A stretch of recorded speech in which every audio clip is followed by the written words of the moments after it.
할렐루야, 장별로 알아가는 성경 이야기. 오늘은 민수기 시작해 보도록 하겠습니다. 민수기는 이제 그 방황이거든요. 그래서 이스라엘 백성들이 목적을 잃어버리고 이제 그들이 우왕좌왕하면서 방황하는 민수기입니다. 민수기의 핵심 단어는 행진과 방황입니다.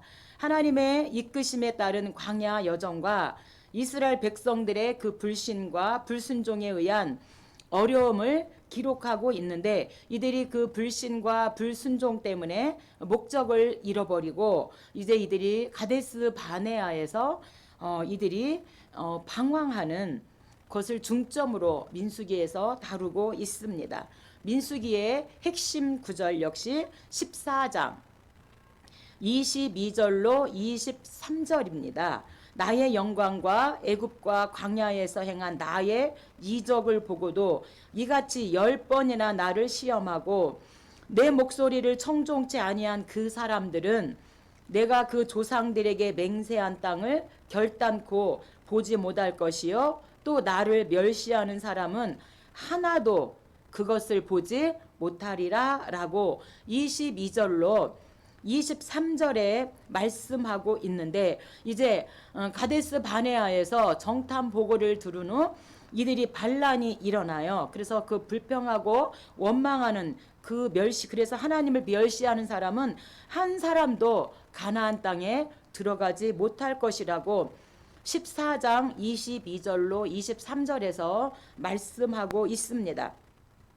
민수기의 핵심장 역시 14장 백성 반란입니다. 민수기에서의 그 분기점은 이스라엘이 올라가 그 약속의 땅 가나안 땅을 정복하기를 거부함으로써 하나님을 거역한 14장 백성 반란이라고 할 수 있겠습니다. 너희가 그 땅을 탐지한 날수 40일의 하루를 1년으로 환산하여 그 40년간 너희가 너희의 죄악을 질지니 너희가 나의 실어버림을 알리라 라고 말씀하시며, 하나님께서는 이스라엘을 심판하시는 것을 우리가 14장을 통하여 알 수 있습니다. 그래서 하나님께서 애굽 출애굽을 시키면서 하나님의 놀라운 기적과 이적을 하나님께서 이끄시고, 또 이들이 이제 광야에서도 하나님께서 만나와 메추라기를 통하여 또 반석을 쳐서 물을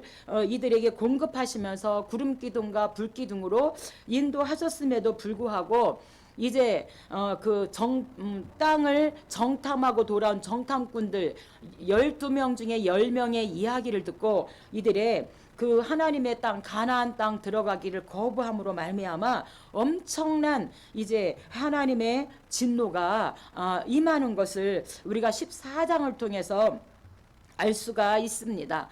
민수기 2회입니다. 첫 번째, 민수기가 시작되는 시점은 이들이 애굽으로부터 탈출이라는 사건이 있은 지 딱 만 1년이 지난 때입니다. 하나님에 의한 징계의 책이라고 할 수 있는 이 민수기는 하나님의 선택받은 백성들이 믿지 않거나 무책임한 결정을 내릴 때 그 결과가 얼마나 고통스러운 것인지를 하나님께서 보여주고 있습니다. 두 번째는 민수기가 9세대, 1세대죠. 9세대로부터 시작하여 1장부터 12장입니다. 비극적인 전환기를 거쳐 그게 이제 정탐보고 13장, 14장 이제 백성 반란, 그래서 20장까지 가나안의 문턱에 도달한 신세대, 1세대들의 그런 이야기로 이제 끝나는 것이 민수기입니다. 민수기의 두 세대의 이야기, 1세대와 2세대의 이야기, 또한 두 번의 인구조사, 1장과 26장이죠. 두 번의 인구조사, 약속의 땅의 축복을 향해하기 위한 두 번의 교훈에 대한 내용들을 민수기에서 담고 있습니다. 세 번째, 하나님의 사랑은 부드럽고 친밀하지만 그 사랑은 또한 엄할 수가 있는데, 하나님의 백성은 하나님을 믿고 의지할 때에만 전진할 수 있다는 것을 하나님께서 우리들에게 가르쳐 주고 있습니다. 민수기의 주제입니다. 민수기의 주제는 거룩하신 하나님에 대한 불신과 불순종의 결과가 어떤 것인가 하는 것입니다.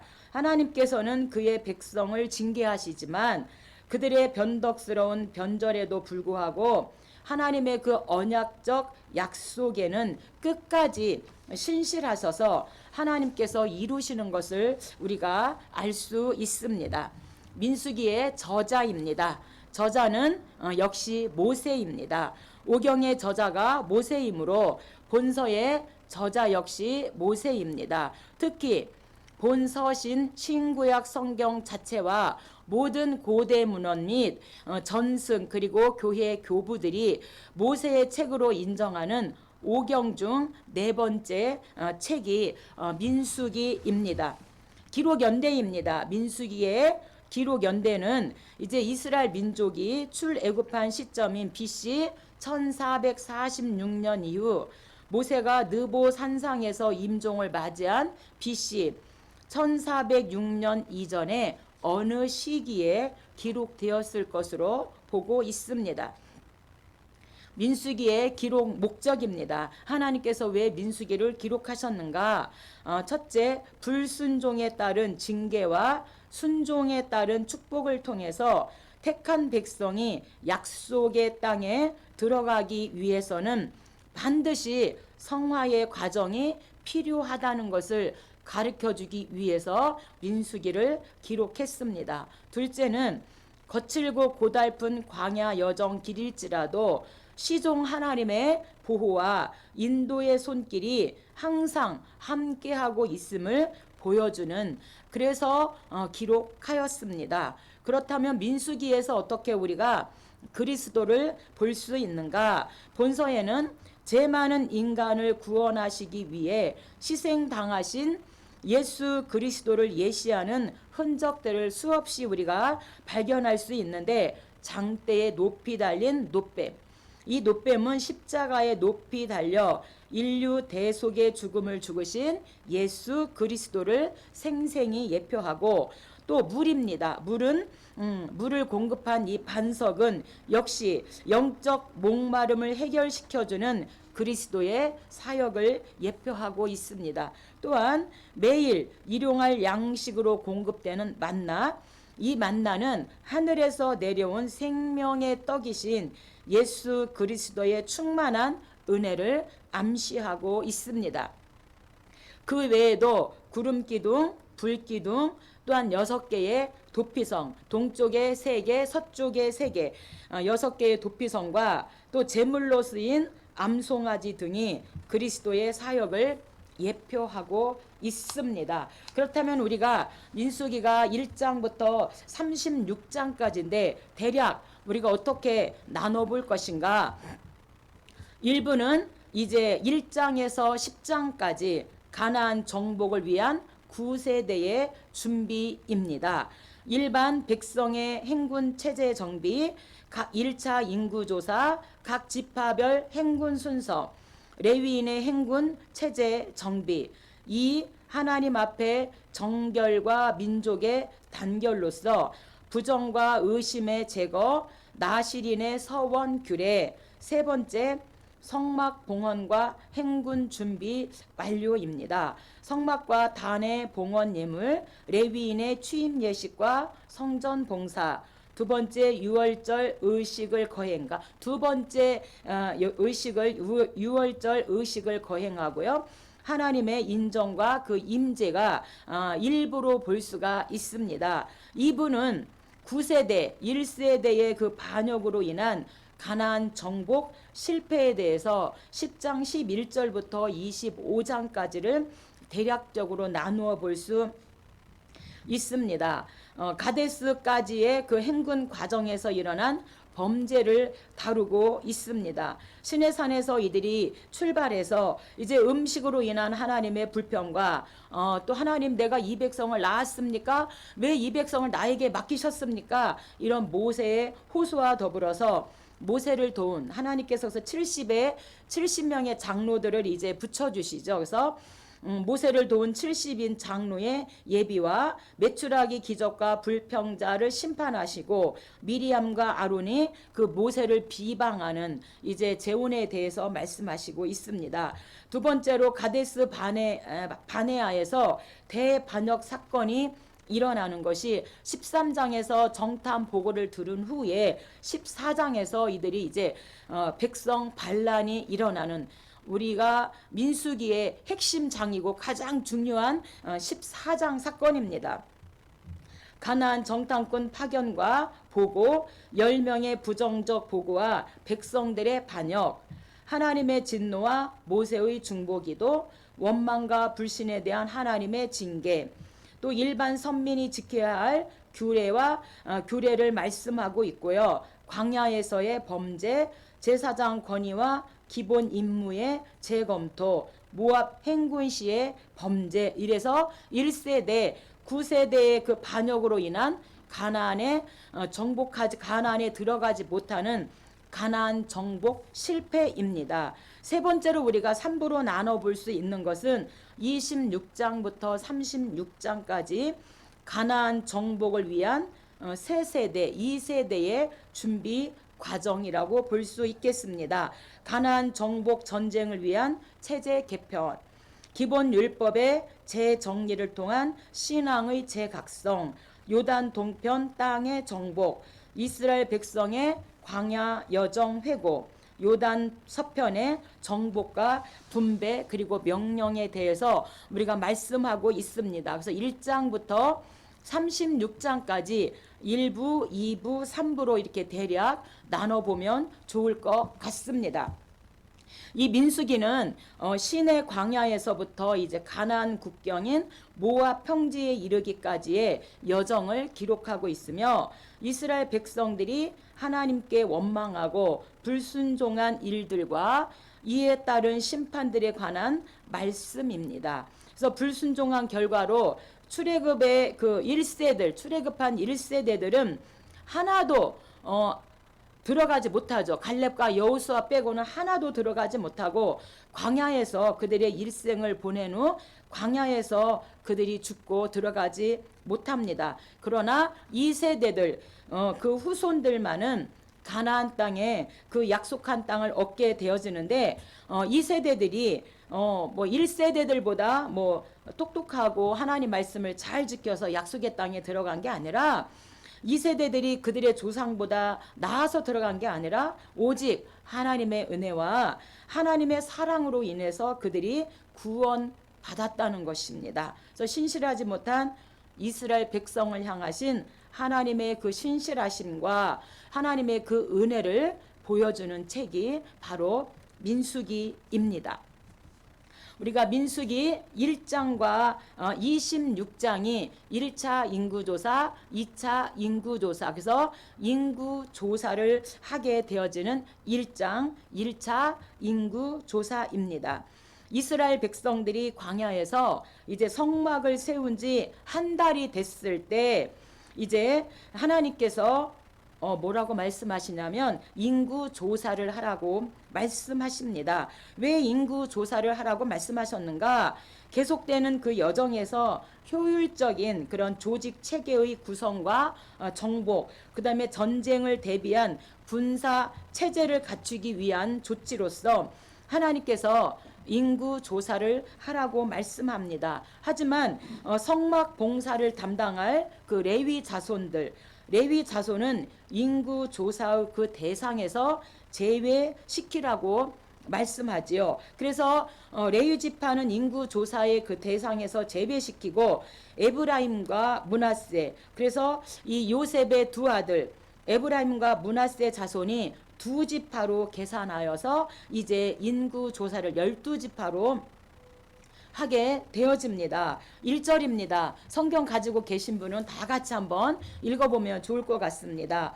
1절 이스라엘 자손이 애굽 땅에서 나온 후 둘째 해 둘째 달 첫째 날에 너희는 이스라엘 자손의 모든 회중 곧 각 남자의 수를 그들의 종족과 조상의 가문을 따라 그 명수대로 계수할지니 이스라엘 20세 이상의 싸움에 나갈 만한 모든 자를 너와 아론은 그 진영별로 계수해라 라고 말씀하고 있습니다.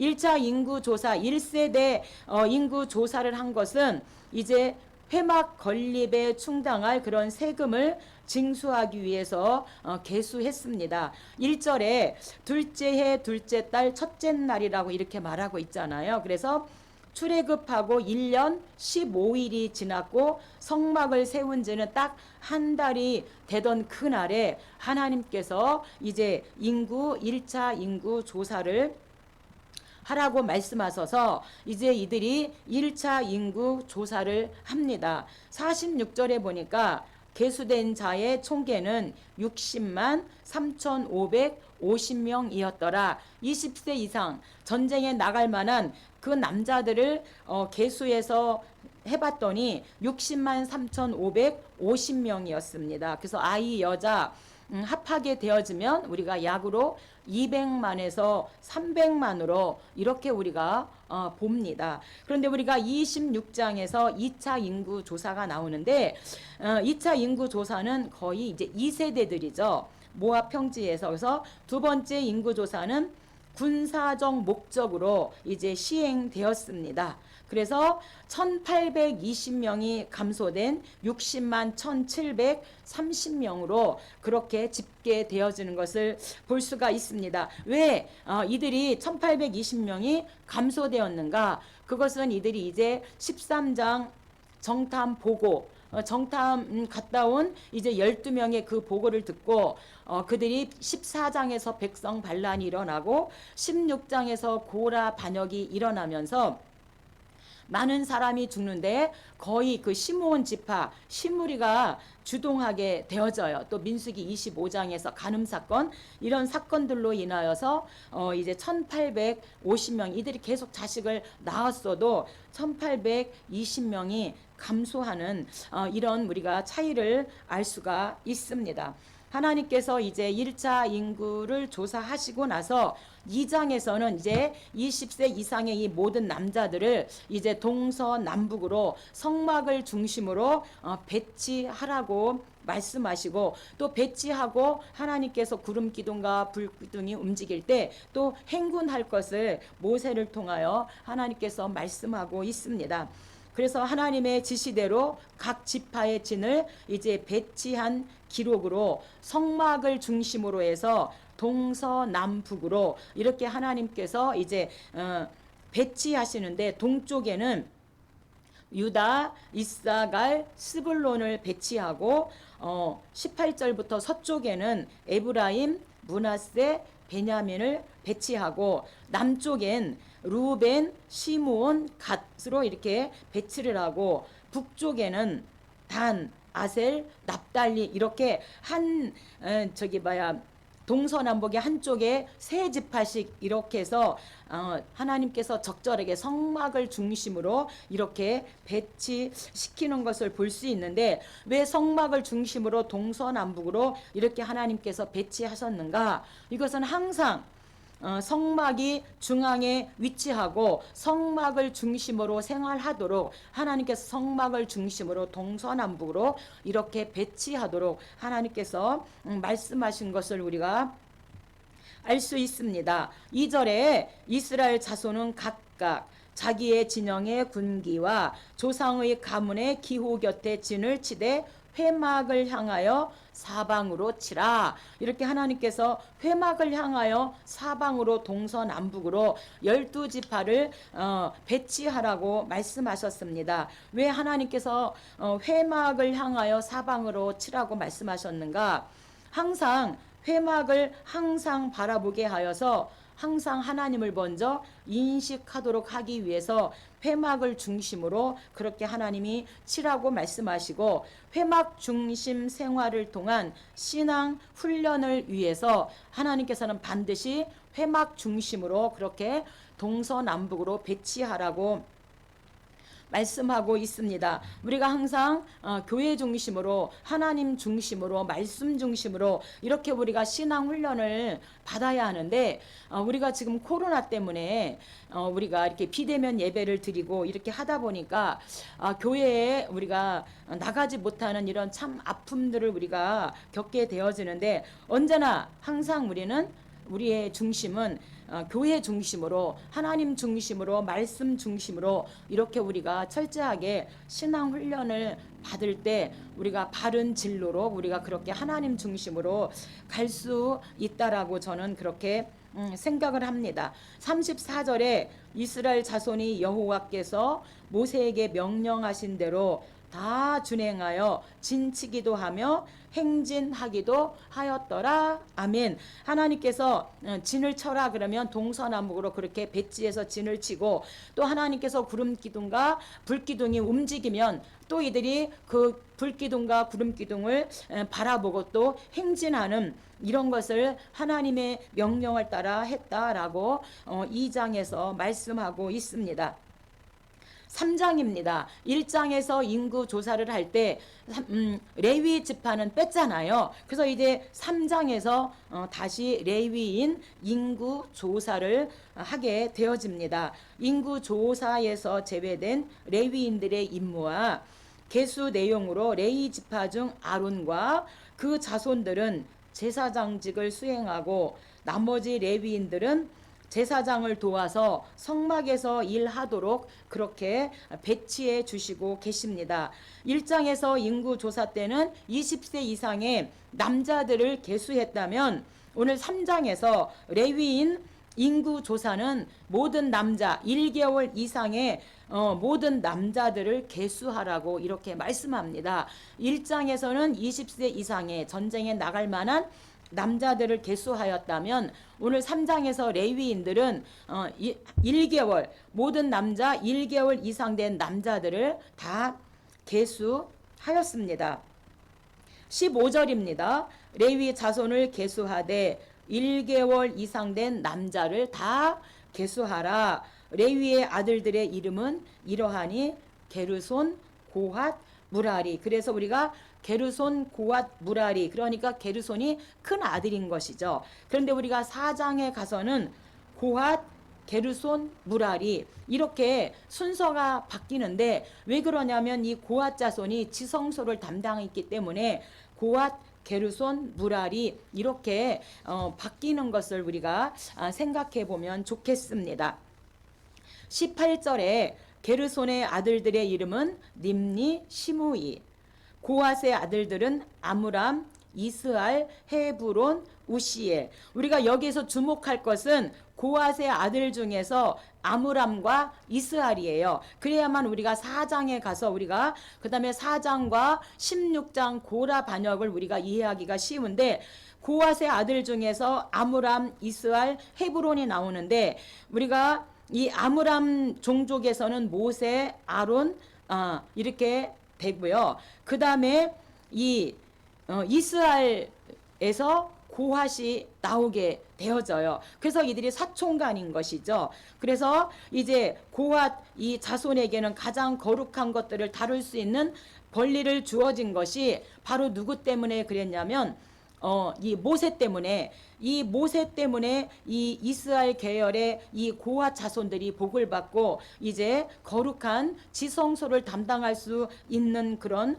권리를 이들이 권리의 복을 받았는데, 16장에 가서는 이들이 너희만 하나님이 함께 하시냐? 우리와도 함께 하셔 하면서 이들이 고라 백성이 반역을 하는 이런 일들이 이제 우리가 그 16장에서 우리가 살펴볼 수가 있습니다.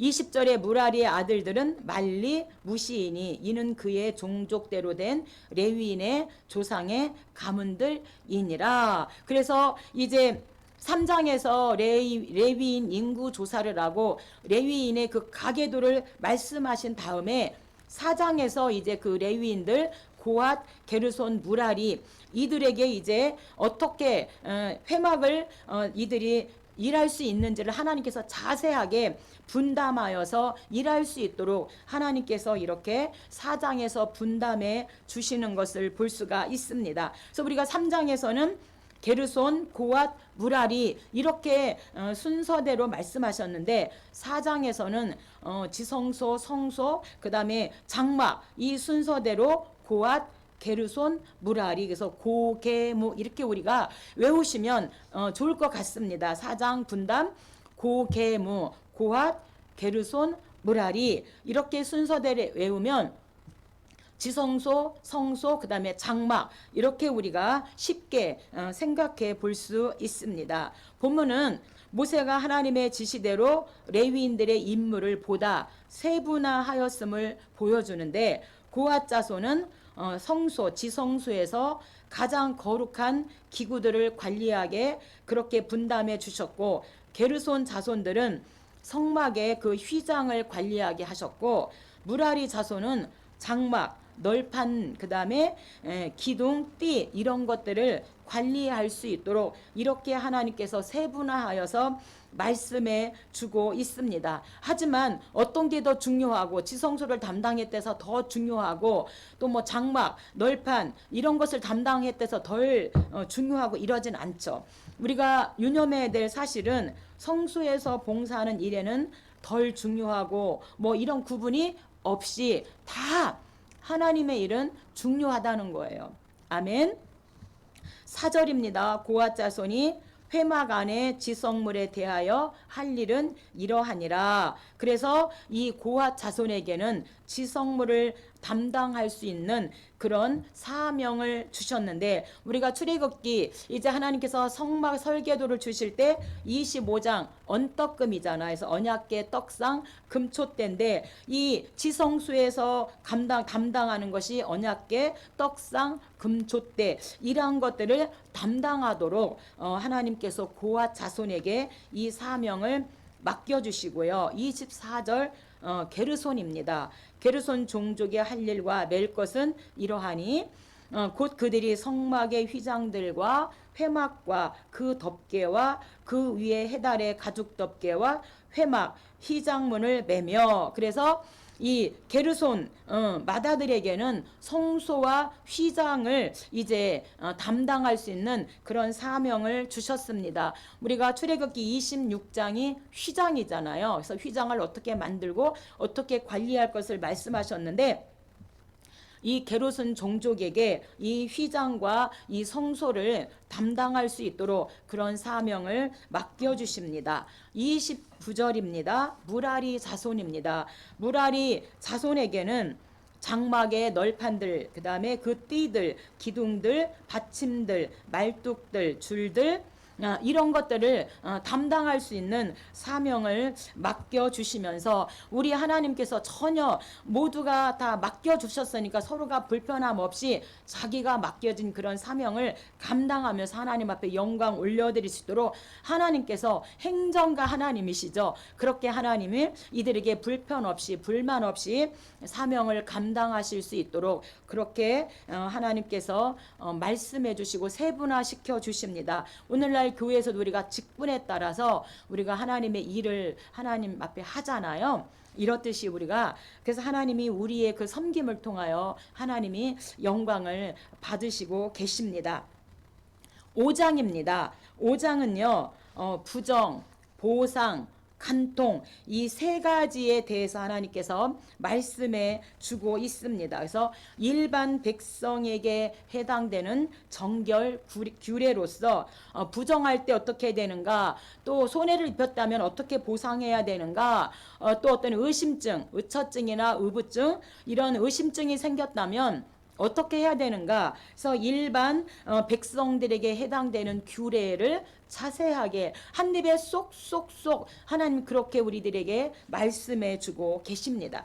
하나님이 이스라엘 진영에 계시기 때문에 백성 역시 신체적으로나 이웃과의 관계, 부부 관계에 있어서 성결해야 할 것을 말씀하고 부탁하고 있습니다. 그래서 하나님께서는 사회 공동체에 어떤 치명적인 해악을 끼치는 각종 부정행위를 엄히 다스림으로 말미암아 인간 상호 간의 신뢰가 저해되지 않도록 하나님께서 아주 자세하게 조목조목 그렇게 일반 백성들이 지켜야 될 규례에 대해서 말씀해 주고 있습니다. 2절 부정에 대해서 말씀해 주고 계시는데, 이스라엘 자손에게 명령하여 모든 나병 환자와 유출증이 있는 자와 주검으로 부정하게 된 자를 다 진영 밖으로 내보내라 라고 이렇게 말씀하고 있습니다. 우리가 레위기에서 집에서 일어나는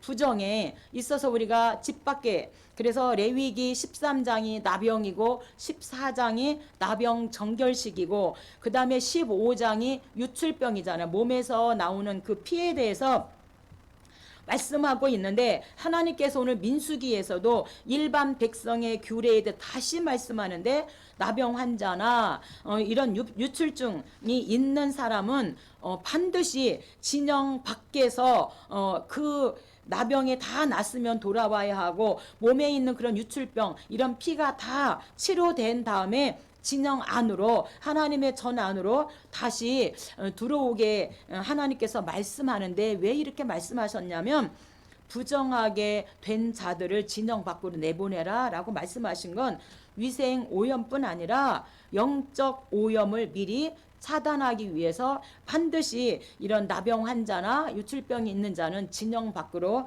나가서 이제 그 병에 다 나아서 이제 정결 의식을 행하고 다시금 진영 밖으로 들어오도록 하나님께서 이렇게 일반 백성의 규례를 말씀하고 있습니다. 그래서 위험도 있지만 오염도 있지만 정말로 중요한 것은 오늘 저와 여러분이 영적 오염에 대해서 미리 차단하기 위해서 하나님께서 이렇게 우리들에게 말씀하고 있다고 하는 사실입니다. 보상입니다.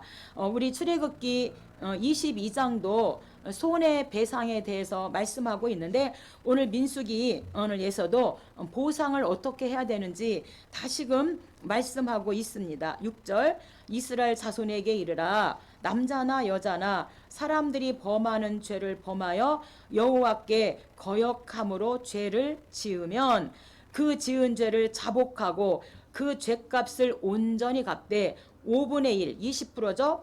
5분의 1을 더하여 그가 죄를 지었던 그 사람들에게 돌려줄 것이요, 만일 죄값을 받을 만한 친척이 없으면 그 죄값을 여호와께 드려 제사장에게로 돌릴 것이니, 이스라엘 자손이 거제로 들어서 올리는 거죠. 아니 포도주나 독주를 부어서, 아니 거제죠. 들어서 올리는 그 거제로 제사장에게 가져오는 모든 성물은 그의 것, 제사장의 것이 될 것이라고 이렇게 말씀하고 있습니다. 그래서 우리가 친척이 없으면, 여기 친척은 히브리어로 고엘 제도입니다. 그래서 룻기에서도 고엘 제도가 나오는데, 바로 이 고엘은 구속자, 보수자의 의미를 가지고 있습니다. 그래서 여기에서는 가까운 형제, 가까운 사촌을 가리키고, 친척에게 해라, 돌려라. 근데 친척도 없다면 제사장에게 거제로 그렇게 들어서 하나님 앞에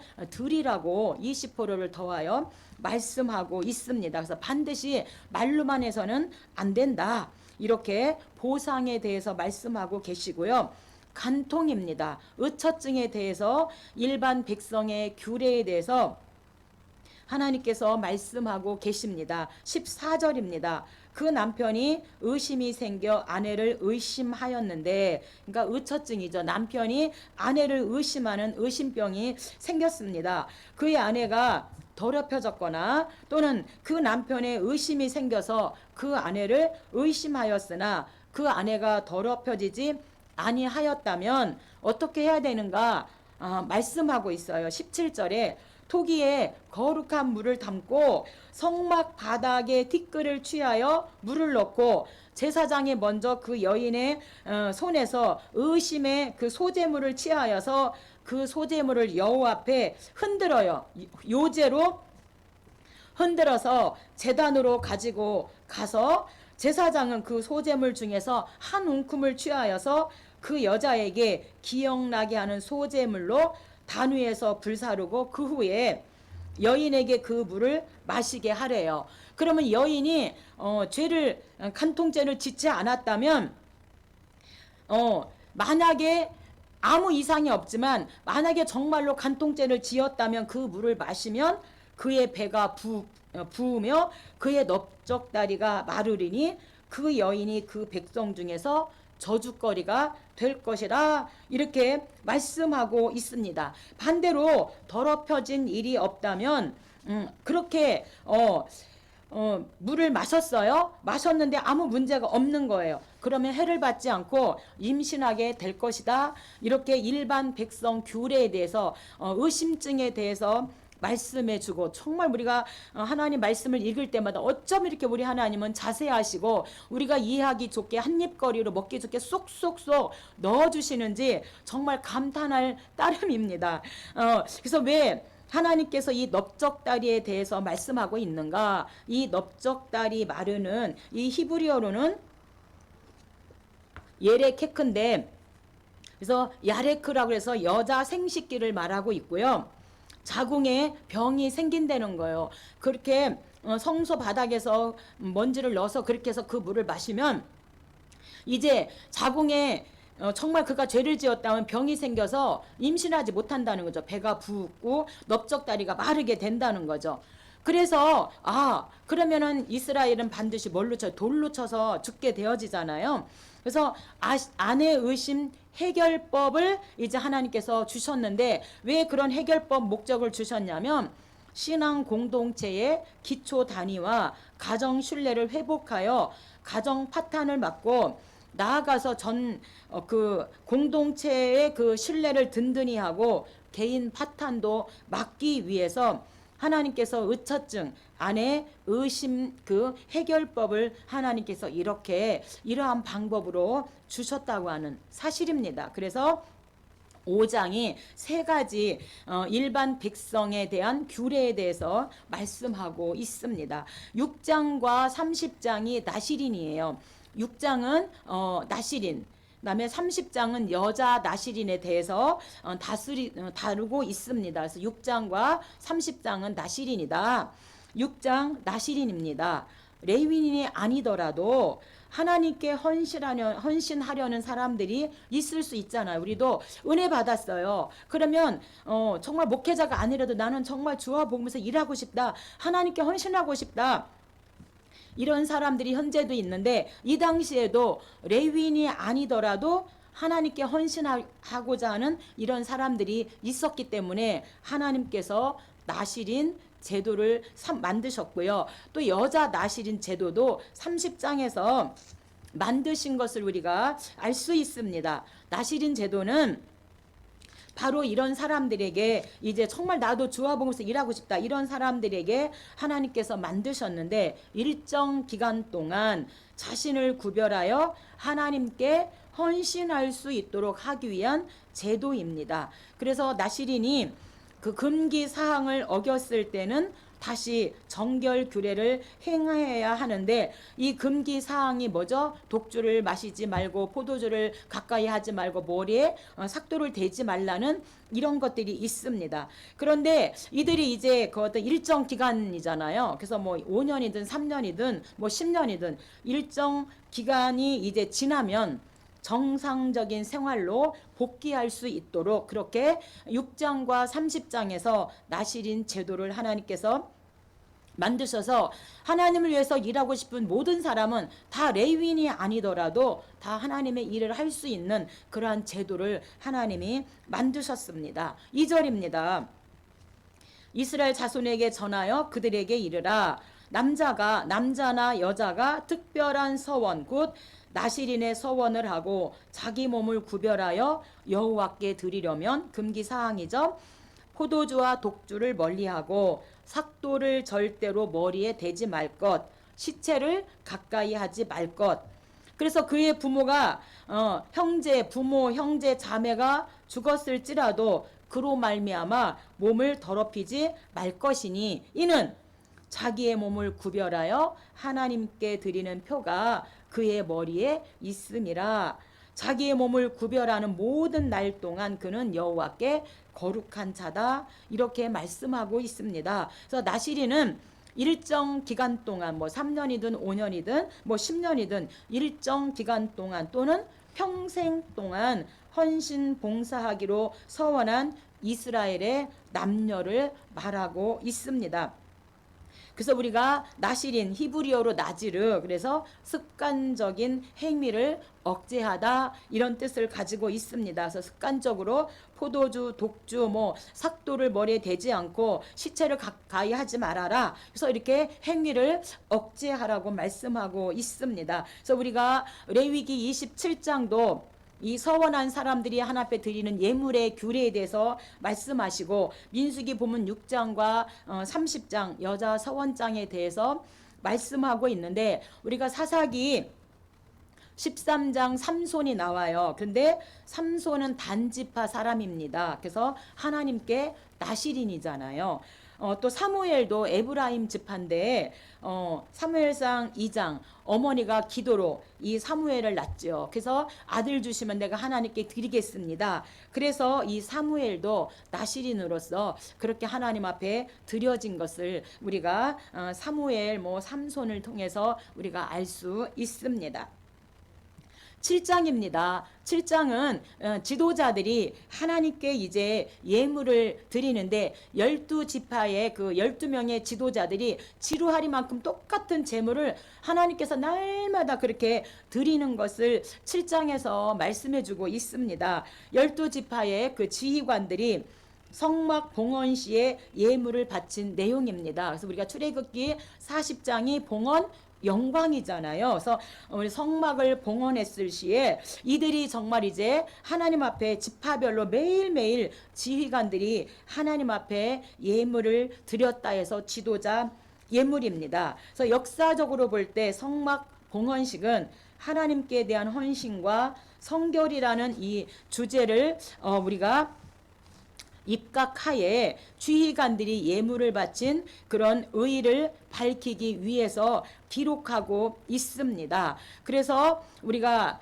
출애굽기 35장이 예물 교훈이에요. 모세의 그 빛난 2차 돌판 그 이후에 이제 모세가 다시금 2차 돌판을 받아왔을 때 그들의 빛난 얼굴을 보고 이제 성막 건립 시에 이들이 35장에서 예물 교훈 막 엄청난 예물을 가지고 왔어요. 그래서 그 예물로 이제 성막을 봉헌한 게 출애굽기 40장이죠. 그래서 예물 봉헌 했을 때에 성막을 봉헌했을 때 이 지휘관들이 하나님 앞에 제물을 드리는 예물을 드리는 10절입니다. 제단에 기름을 바르던 날에 하나님 앞에 봉헌하던 그날에 지휘관들이 제단의 봉헌을 위하여 헌물을 가져다가 제단 앞에 드리니라.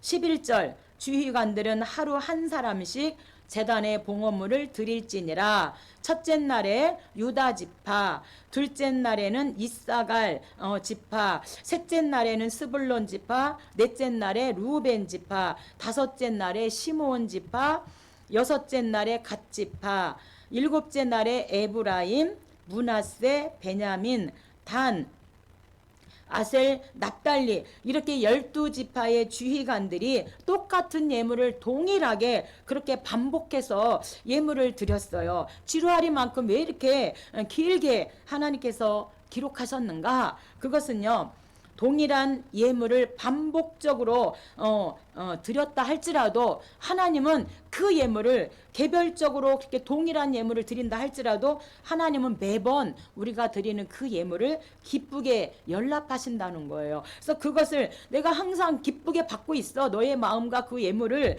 그것을 교훈해 주시기 위해서 지루하리만큼 12명의 지휘관들이 드리는 그 예물을 기록하고 있습니다. 오늘 저와 여러분 매번 매주일 아니면 매일 그렇게 하나님 앞에 드리는 그 헌물을 하나님이 항상 내가 너의 예물을 기쁘게 받고 있다. 사랑하는 종들아, 사랑하는 자녀들아, 이렇게 이것을 교훈해 주시기 위해서 오늘 이렇게 7장에서 기록하고 있는 걸 믿으시고 여러분 의심 없이 하나님의 감동으로 그렇게 하나님을 헌신하면 굉장히 좋겠습니다.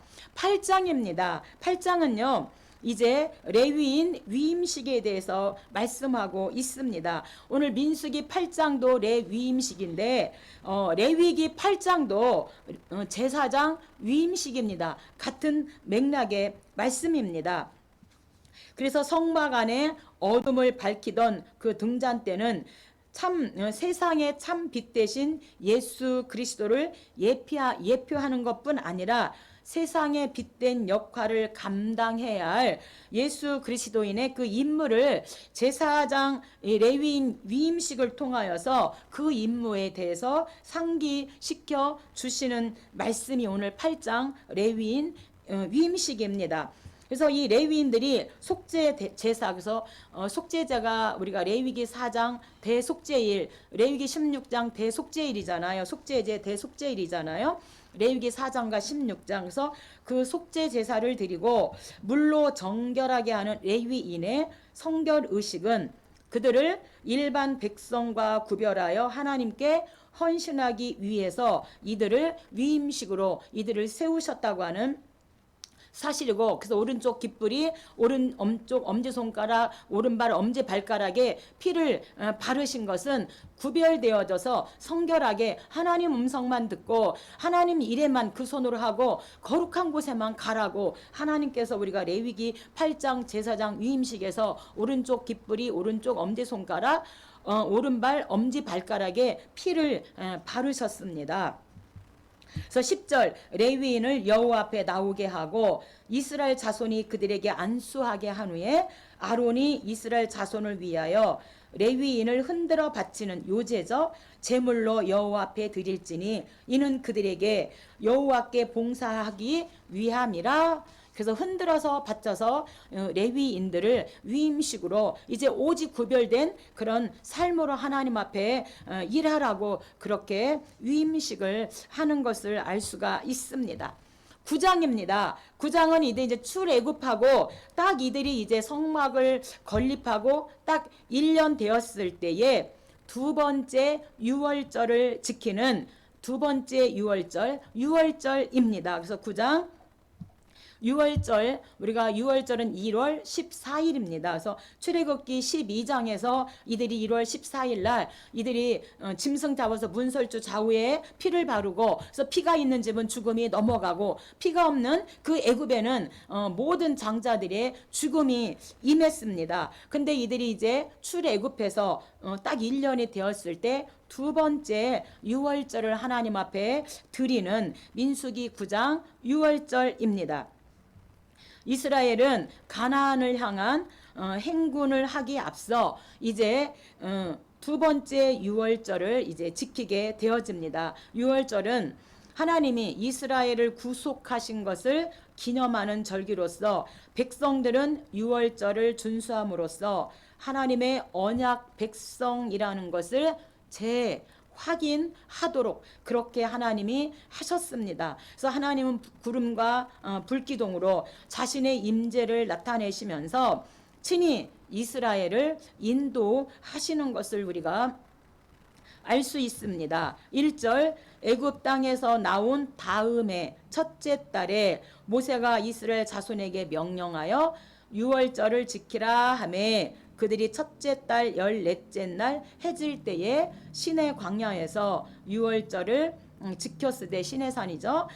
이스라엘 자손이 여호와께서 모세에게 명령하신 것을 다 따라 행하였더라. 아멘. 그래서 이들이 이제 유월절을 지킵니다. 유월절을 지키니까 17절 유월절을 지키고 나서 이제 구름이 성막으로 떠오르는 때에는 이스라엘 자손들이 행진하게 되어지고, 구름이 머무는 곳에 이스라엘 자손들이 진을 치게 되어집니다. 그런데 이제 오늘 지금 유월절을 지키고 17절에서 이제 구름이 성막으로 떠올랐는데 출애굽기 13장에서도 이제 구름 기둥이 떠오르게 되어지거든요. 그래서 출애굽기 13장과 민수기 9장의 이 구름 기둥의 차이가 있는데, 출애굽기 13장의 차이는 아직 성막이 건축되지 않았어요. 이들이 출애굽 유월절 지키고 출애굽기 12장에 유월절 지키고 바로 이들이 출애굽했기 때문에, 출발했기 때문에 구름 기둥으로 이들을